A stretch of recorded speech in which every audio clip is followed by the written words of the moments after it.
Preparing the soil of Moringa oleifera. So this one is gravel.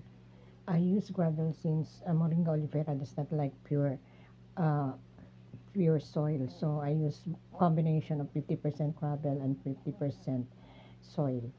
So I fit in the small pot inside a big container or big pot so that I can transfer the moringa in there. So I already transferred it there and covered it with soil.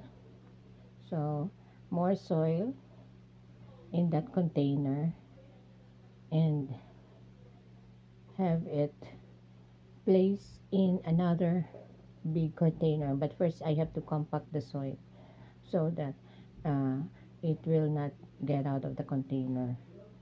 So this Moringa oleifera, guys, it was planted in a small container last March 20.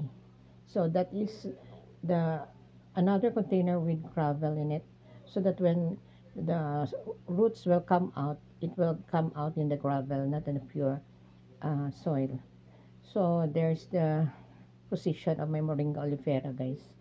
Thanks for watching. Subscribe.